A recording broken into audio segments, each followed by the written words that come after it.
তাশাহুদে আঙ্গুল নাড়ানোর নিয়ম জানাবেন দয়া করে। ভাই, তাশাহুদ মানে হলো সাক্ষ্য দেওয়া।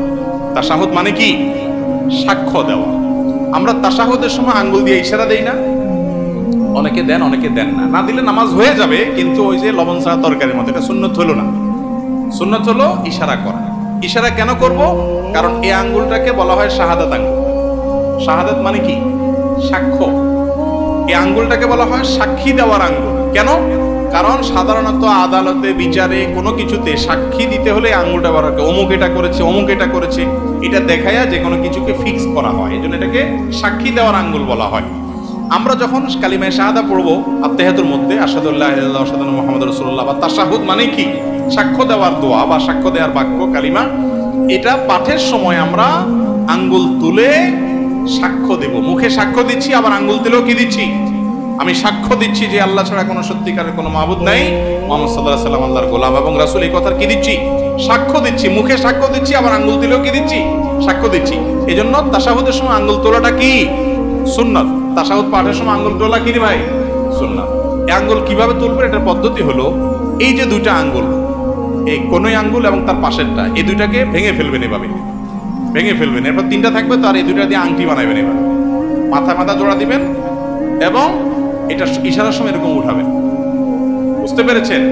আবার আপনার তাশাহুদ পড়া শেষ বা বৈঠক শেষ, তখন আপনি কি করলেন? আবার এটাকে স্বাভাবিক করে ফেললেন। কথা বুঝতে পারছেন তো?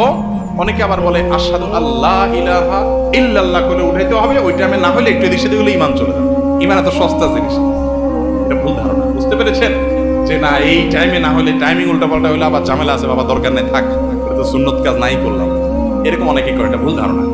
বরং এই তাশাহুদের সময় আপনি আঙ্গুল উঠে ইশারা করবেন।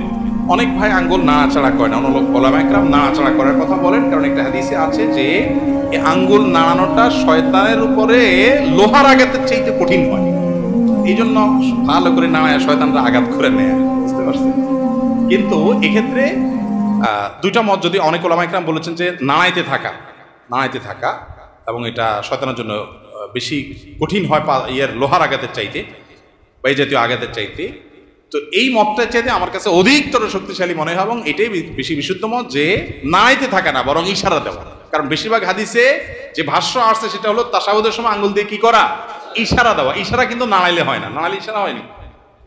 দলিল উনি আমল করলেন, কিন্তু হাদিসে বেশিরভাগ কিসের কথা আসছে?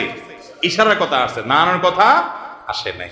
আর তাছাড়া সালাতের মধ্যে যে খুদু অবলম্বন করা, সুকুনের সাথে থাকা, এটার সাথে এটা যায় না। সব মিলিয়ে আঙ্গুল ইশারা করা তাশাহুদের মধ্যে এটা একটা সুন্নত কাজ, একটা ভালো কাজ, যেটা আমাদের বেশিরভাগ মুসল্লি ভাইরা করেনও না। এটা করা উচিত আমাদের।